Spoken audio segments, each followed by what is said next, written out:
Bismillahirrahmanirrahim.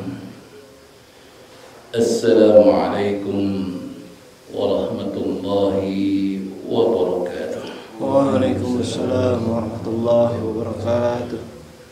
Alhamdulillahilladzi hadana lihada wa ma kunna linahtadiya laula an hadana Allah. Asyhadu an la ilaha illallah wahdahu la syarika lah wa asyhadu anna Muhammadan abduhu wa rasuluhu la nabiyya ba'da. Allahumma salli wa sallim wa barik wa an'im ala nabiyyina wa karimina wa qudwatina Muhammad sallallahu alaihi wasallam wa ala alihi wa sahbihi wa man sara ala nahjihi ila yaumil qiyamah, amma ba'd.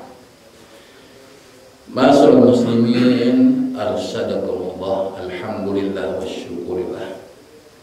Kita masih diberikan oleh Allah kesempatan untuk melaksanakan ketaatan kepadanya. Apakah diterima atau tidak, yang pasti kita sudah meniatkan karena Allah. Besar ganjaran ataupun kecil itu kita serahkan kepada Allah. Yang pasti adalah kita berusaha semampu yang bisa kita kerjakan melakukan ketaatan kepadanya. Adapun hasil kita serahkan kepada Allah. Namun kita berharap kepada Allah Subhanahu wa taala, semoga amal-amal yang telah kita lakukan sejak kita bangun sampai detik ini adalah amalan yang baik, amalan yang soleh, dan diterima oleh Allah Subhanahu wa taala. Amin ya rabbal alamin. Ma'asyiral muslimin rahimakumullah, sebagaimana yang saya sampaikan sepekan atau 2 pekan yang lalu, bahwa kita akan mencoba untuk menjelaskan berkaitan dengan zikir pagi yang senantiasa kita laksanakan. Apakah memang zikir pagi yang kita laksanakan ini adalah syar'i atau tidak syar'i? Dan insya Allah kita akan bahas satu demi satu, ayat demi ayat, doa demi doa, berkaitan dengan apa yang kita ucapkan, yang kita zikirkan setiap pagi ini. Kenapa dilakukan ini? Agar kita tambah kuat keyakinan kita bahwa amalan yang kita lakukan ini amalan yang memiliki dasar pijakan berdasarkan Al-Quran dan As-Sunnah. Kemudian agar kita termotivasi untuk senantiasa melakukan, karena beragam keutamaan yang dijelaskan oleh Allah dan Rasul-Nya serta para ulama dalam penjelasan apa yang disampaikan dalam firman Allah dan sabda Rasulullah. Nah, ini 2 tujuannya. Ma'asyiral muslimin rahimakumullah, zikir yang kita lakukan ini adalah bernama zikir al-ma'thurat. Itu dikenal. Tapi sebetulnya kalau dalam buku yang saya baca, ini adalah bagian daripada al-ma'thurat. Bukan intinya ini, enggak, masih banyak doa-doa lain yang tercantum dalam buku aslinya. Tapi ini sebagian daripada zikir-zikir yang berkaitan dengan zikir kita di waktu pagi dan di sore hari. Sedangkan masih banyak al-ma'thurat lain yang berhubungan dengan doa-doa yang kita lakukan sejak kita bangun pagi sampai dengan ketika kita mau tidur lagi. Zikir ini kita akan pahami satu demi satu, ya. Mungkin akan memakan waktu yang cukup lama, bisa jadi setengah tahun, bisa jadi setahun baru kelar. Nanti kita lihat kondisi.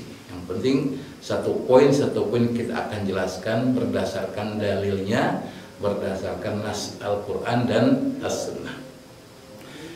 Ma'asyiral muslimin rahimakumullah, yang pertama kali kita ucapkan adalah isti'adah atau ta'awuz. Ta'awuz ini adalah kalimat yang mengandung arti doa. Doa kita kepada Allah untuk memohon perlindungan. Perlindungan dari mana? Ya, daripada syaitan.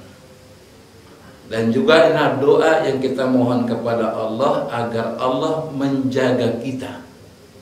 Dari apa? Dari tipu daya syaitan. Makanya kalimat ta'awuz atau isti'adah ini adalah termasuk perkara yang kemudian terjadi ikhtilaf di antara para ulama. Ada yang mengatakan wajib, ada yang mengatakan sunnah. Saking pentingnya, tidak ada yang mengatakan tidak perlu dilakukan. Ya. Tapi antara sunnah dan juga wajib. Yang perlu kita pahami sunnah ini jangan kita pahami secara pengertian fikihnya atau usul fikihnya. Dikerjakan berpahala, ditinggalkan tidak apa-apa. Nah, pengertian ini boleh kita gunakan, tetapi yang lebih pas adalah sunnah itu adalah dikerjakan berpahala, ditinggalkan kenapa harus ditinggalkan? Tahu ada pahala kenapa harus ditinggalkan? Kita rugi jadinya kalau misalkan pahala yang sudah dijanjikan Allah dan Rasulnya kita tidak laksanakan. Nah, ini pemahaman yang harus kita tanamkan pada diri kita. Ma'asyiral muslimin rahimakumullah. Kemudian lafaz ta'awuz ini yang ma'thur, yang terkenal di tengah-tengah umat ini ada 3. Ya, ada 3 bentuk yang dilafalkan. Yang pertama adalah a'udzu billahi minasyaitonir rajim. Ini yang pertama. Kemudian yang kita baca adalah a'udzu billahis samiil alim minasyaitonir rajim. Ditambah dengan nama Allah yang Maha mendengar lagi Maha mengetahui. Kalau yang awal kan kita mengatakan aku memohon perlindungan kepada Allah dari setan yang terkutuk. Yang kedua kita tambah yang Maha mendengar lagi Maha mengetahui. Kemudian kalau biasanya peruqyah, ya, yang suka meruqyah, mereka suka menggunakan kalimat ini. A'udzu billahi minasyaitonir rajim min hamzihi wa nafthihi wa nafthihi. Ya. Jadi kita tambahkan kalimat min hamzihi wa nafthihi wa nafthihi. Ya. Apa artinya? Min hamzihi yaitu dari gangguannya, wa nafthihi dari kesombongannya, dan juga wa nafthihi dari syiar-syiarnya atau syair-syairnya. Makanya lagu itu termasuk syair setan ketika isinya mengajak untuk bermaksiat kepada Allah. Dan rata-rata kalau kita perhatikan di tengah-tengah masyarakat kita, ini banyak syair-syair setan yang sering kita dengar di rumah-rumah mereka. Ya. Jarang kita dengar syair-syair Allah, Al-Quran di setel kita lewat rumahnya, jarang. Ya. Kalau kita dengar kadang-kadang lagu-lagu yang ya naudzubillah min dzalik ngajak kepada perbuatan maksiat kepada Allah Subhanahu wa taala. Nah, ini bentuknya. Ya, ada 3 lafaz, walaupun juga ada tambahan, tapi yang ma'ruf yang sering digunakan di tengah-tengah masyarakat 3 ini. Ya. Yang lebih khusus yang terakhir biasanya para peruqyah. Ya. Kemudian kenapa kita harus melakukan ta'awuz? Di dalam Al-Qur'an dan hadis Rasulullah dijelaskan perintah untuk melaksanakan ta'awuz. Yang pertama adalah surat An-Nahl ayat ke-98. Allah berfirman, "Fa idza qara'tal Qur'an fasta'id billahi minasyaitonir rajim." Dan apabila engkau wahai Muhammad, tentu ini kalimat bukan hanya kepada Rasulullah, walaupun memang khitabnya ditujukan kepada Rasulullah, namun juga bagi kita. Apabila engkau membaca Quran, maka hendaklah memohon pertolongan, perlindungan kepada Allah dari setan yang terkutuk. Ini ayat yang pertama. Jadi bukan hanya satu ayat. Biasanya kita sering yang kenal ini, yang sering kita dengar ini. Ya. Ada ayat-ayat lainnya. Dalam surat Al-A'raf ayat ke-200, Allah mengatakan, wa imma yanzaghannaka minasyaiton, dan jika setan datang menggodamu, ya, menggodamu. Karena memang fungsi setan itu menggoda. Dan tergantung kita menghadapi godaan setan. Bagaimana sikap kita itu kembali pada diri kita. Tapi Allah mengajarkan, wa imma yanzaghannaka minasyaiton nazgun fasta'id billah. Maka minta perlindunganlah kamu kepada Allah. Innahu sami'un alim. Sesungguhnya Allah itu maha mendengar lagi maha mengetahui. Ayat yang sebelum adalah lafaz yang pertama, ayat yang sekarang lafaz yang kedua, karena innahu sami'un alim. Jadi ditambah dengan kalimat ini. Kemudian juga dalam surat yang lain dengan bentuk yang sama, Al-Fussilat juga dikatakan seperti begitu, ayat 36. Kalimatnya sama, nggak ada beda. Sama, wa imma yanzaghannaka minasyaitonir nazghun fasta'id billah innahu sami'un alim.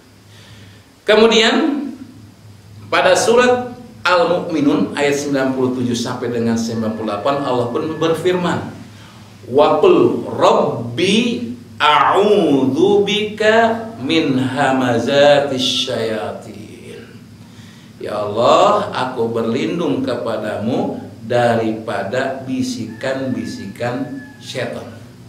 Wa a'udzu bika rabbi ayyahdurun. Dan aku pun berlindung kepadamu ya Allah dari kedatangan mereka kepada kami. Ya, jadi memang setan bisa datang pada diri kita.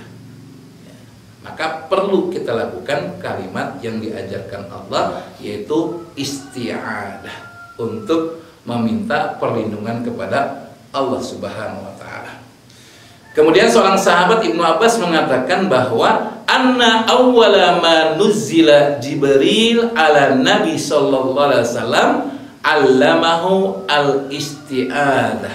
Jadi yang pertama kali diturunkan Jibril kepada Rasulullah, yang diajarkan kepada Rasulullah adalah mengajarkan Rasulullah tentang isti'adah, tentang meminta perlindungan kepada Allah Subhanahu wa taala. Nah, ini dalilnya. Jadi kuat. Jadi kalau misalkan ngapain pakai isti'adah segala? Ada perintahnya. Yang diajarkan Jibril yang pertama kali, dan minta perlindungan dulu, baru iqra. Lindung dulu sama Allah daripada godaan setan. Kemudian poin yang ketiga, bagaimana hukumnya membaca ta'awuz? Tadi saya katakan di awal bahwa ada dua hukum. Walaupun kemudian ada seorang ulama Ibnu Sirin ada pendapat lainnya. Yang pertama adalah hukumnya wajib. Ya. Ini yang diucapkan oleh Imam Fakhruddin Ar-Razi. Ya. Wajib. Yang pertama kalimat Allah, fasta'id billah, perintah. Berlindunglah kamu kepada Allah. Dari siapa? Dari setan. Karena dalam kaidah usul fikih, al-amru itu aslinya wajib. Al-aslu fil amrin lil wujub dalam kaidah usul fikih. Jadi asal muasal perintah itu adalah wajib. Illa ma dalla alaihi dalil, kecuali ada dalil yang kemudian menjadikan sunnah. Nah, tapi secara hukum awalnya adalah perintah, berarti wajib. Dan kemudian Imam Fakhruddin Ar-Razi mengatakan bahwa Rasulullah tidak pernah meninggalkan kalimat ta'awuz. Tidak pernah. Selalu memulai dengan ta'awuz. Ya. Maka berdasarkan itulah beliau mengatakan ini merupakan kewajiban yang harus ditunaikan. Kemudian yang kedua adalah sunnah, karena memang pendapat ulama ini adalah sunnah, kalimatnya memang perintah tetapi disunnahkan, karena kalau misalkan ditinggalkan maka akan berdosa. Sedangkan kadang-kadang kita lupa untuk mengucapkannya. Nah, ini pendapat yang kedua.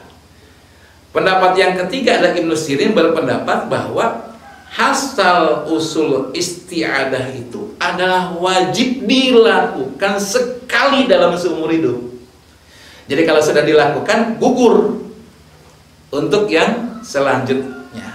Ya, jadi kalau dia sudah baca, maka gugur kewajiban untuk membaca ta'awuz selanjutnya. Nah, ini pendapat Ibnu Sirin. Ini pendapat mencoba untuk menengahi. Hukum awalnya wajib, tapi kalau dia sudah melakukan sekali, walaupun seumur hidup satu kali, maka itu sudah cukup. Kalau dia sudah melakukan, maka yang selanjutnya tidak, hukumnya jadi wajib. Ini pendapat ulama tentang hukum membaca ta'awuz. Nah, masalah muslimin rahimakumullah, kemudian kapan mengucapkan ta'awuz? Ya. Jadi mengucapkan ta'awuz ini dilakukan secara harfiah di dalam Al-Quran itu adalah ketika membaca Al-Quran. Nah, membacanya di mana? Di awalkah, di akhirkah? Maka kemudian para ulama berpendapat dibaca di awal. Ini pendapat yang pertama. Ada yang mengatakan pendapat kedua di akhir. Nah, makanya ada pendapat yang ketiga dikatakan ya sudah, baca sebelum dan sesudah. Ya. Khususnya lagi ketika berkaitan dengan surat Al-Fatihah. Ya, baca ta'awuz di awal dan ta'awuz di akhir. Kalau saya pribadi memilih yang ta'awuz di awal. Ya.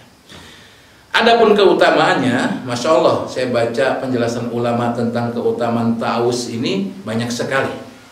Yang pertama adalah menghalau godaan yang tidak tampak. Jadi ternyata ta'awuz ini adalah memang ditujukan untuk syaitan dari bangsa jin, bukan manusia. Kalau kita ketemu dengan orang yang tidak kita sukai, langsung datang dia, "A'udzubillahi minasyaitonirrajim." Marah dia, nggak boleh. Ya, nggak boleh. Walaupun juga ada pendapat yang disampaikan oleh Dr. Asia Dahlan, kalau ketemu pasangan hidup, ya, tapi baca dalam hati saja, ya, ketemu maka baca a'udzubillahi minasyaitonirrajim. Tapi jangan kedengaran pasangan hidup, karena dia tuh keluar banyak godaan yang dia dapat. Ditakutkan dia bawa setan ke rumah, maka bacalah a'udzubillahi minasyaitonirrajim. Nah, ini ya, ini dalil ya, wallahu alam ya, ini pendapat beliau. Tapi memang kita membaca ta'awuz itu ditujukan untuk setan dari bangsa jin yang tidak tampak. Ya. Ini yang dilakukan. Ya. Kemudian yang kedua, bahwa ketika kita baca ta'awuz itu kita akan terhindar dari hal-hal negatif yang bersifat batiniyah. Ya. Contohnya marah, itu kan sifatnya batin. Ada sebuah kisah disebutkan dalam hadis yang sahih. Satu hari ketika Rasulullah sedang kumpul dengan sahabatnya, ya, ada dua laki-laki tiba-tiba terjadi percekcokan. Dua-duanya marah. Ya. Rasul memperhatikan lalu berkata di negara sahabat yang lain. Ya, tapi nggak ditujukan kepada orang tersebut, cuma ngomong sahabatnya, andaikan mereka tahu ketika kondisi kayak begini dia membaca a'udzubillahi minasyaitonirrajim, maka akan reda marahnya. Maka sahabat yang ada di samping ini langsung menyamperin mereka berdua. Ya. Dengarkan Rasul mengatakan kalau kalian ingin reda marah, coba, ya, ucapkan kalimat ta'awuz. Cuma karena sudah emosi, laki-laki itu mengatakan, emang saya gila. Nah ini, jadi bisa reda, coba buktikan. Kita marah, kita mengucapkan a'udzubillahi minasyaitonirrajim, insya Allah reda. Nggak mungkin perkataan Rasul ini adalah satu kedustaan. Pasti itu akan kita rasakan manfaatnya. Maka akan dihindari daripada hal-hal yang negatif. Kemudian yang ketiga, akan mendatangkan kebaikan. Apa itu? Allah akan mengutus malaikat untuk menjaga diri kita. Karena kan minta perlindungan, maka Allah lindungi. Caranya didatangkan malaikat. Untuk apa? Untuk menjaga diri kita. Makanya kalau ada orang yang mau tidur, ya, dia baca doa, ya, dimulai dengan a'udzubillahi minasyaitonirrajim, lalu dilanjutkan dengan doanya dengan membaca qul hu falaq binas, membaca ayat kursi, ya, itu langsung dijaga oleh malaikat. Itu keutamaannya. Kemudian yang keempat, kata Ibnu Katsir, bahwa mengucapkan ta'awuz itu membersihkan mulut dari ucapan sia-sia dan kotor. Kan kita tuh, naudzubillah, ya, ini anak-anak kita, tolong mohon bapak-bapak kalau ketemu anak-anak ngomong kalimat yang nggak baik, disebutkan nama binatang. Ya Allah, sering saya dengar itu ketika anak-anak main di lapangan. Sampai saya ancam. Ngomong sekali lagi, kali ngomong kalimat-kalimat itu, hati-hati. Pak Ustadz hukum kalian. Udah berulang kali Pak Ustadz mengatakan nggak boleh ngomong kayak gitu. Rada tegas kemarin itu, terakhir itu, ya. Pak hukum nanti, udah diam. Ya, tolong diajarkan mungkin Ustadznya kalimat itu, karena itu termasuk nanti di akhirat. Itu adalah sebuah penjelasan ulama, saya baca, nanti malaikat itu, Allah itu akan bertanya pada hambanya tersebut yang mengucapkan kalimat tersebut, apakah aku ciptakan mereka dalam bentuk binatang? Jadi akan ditanyakan. Nah, kita latih anak-anak kita jangan sampai mengucapkan kalimat-kalimat yang tidak baik. Yang kelima, merasakan bahwa Allah selalu dekat dengannya. Bagaimana tidak, dia akan berlindung kepada Allah Subhanahu wa taala. Maka Allah akan terasa dekat pada dirinya. Ya a'udzubillah. Artinya dia mendekatkan dirinya kepada Allah dengan cara minta perlindungan. Kemudian yang selanjutnya, yang terakhir, yang keenam, menunjukkan kedekatan orang tersebut dengan Al-Qur'an. Ya, karena saya mengucapkan kalimat a'udzubillah, ini mendekatkan dirinya pada Al-Quran. Tanya orang itu dekat dengan Al-Quran. Itu kan dikatakan oleh para ulama. Nah, oleh karena itu, masyaallah muslimin rahimakumullah, ketika kita mengucapkan a'udzu billahis samiil alim minasyaitonir rajim, ini adalah kalimat yang luar biasa manfaatnya, dan dia adalah doa yang kita lantunkan kepada Allah Subhanahu wa taala dan memiliki dasar kekuatan hukum yang jelas berdasarkan Al-Qur'an dan As-Sunnah. Wallahu a'lam bishawab. Mungkin itu saja yang bisa disampaikan pada kesempatan kali ini. Insyaallah Jumat depan kita lanjutkan dengan kalimat Al-Fatihah, ya, surat Al-Fatihah. Kenapa kita baca surat Al-Fatihah? Nanti ada penjelasan ulama tentang bab ini, ya. Sampai nanti kita selesai membaca doa yang disebut dengan doa Rabithah, ya. Nah, kita alon-alon asal kelakuan aja insyaallah. Gak usah cepat-cepat, ya. Sebentar selesai kita bahas insyaallah. Wallahu a'lam bishawab. Ini saja mungkin pertemuan kita pada kesempatan kali ini. Kurang lebihnya minta maaf. Semoga Allah berikan kepada kita kekuatan untuk istiqamah datang ke majelis taklim dan istiqamah untuk melaksanakan zikir pagi. Mau berjamaah silakan, maupun sendiri pun silakan, karena memang ada dari lagi. Itu nanti kita akan jelaskan pada pertemuan terakhir, ya. Kenapa kita berjamaah? Bid'ah ataukah boleh? Nah, dari penjelasan para ulama. Wallahu a'lam bishawab. Aku qouli hada, dan kita tutup dengan baca hamdalah, alhamdulillahirabbil alamin, dan tutup majelis subhanallah wa bihamdika asyhadu an la ilaha illa anta astaghfiruka wa atubu ilaik. Assalamualaikum warahmatullahi wabarakatuh.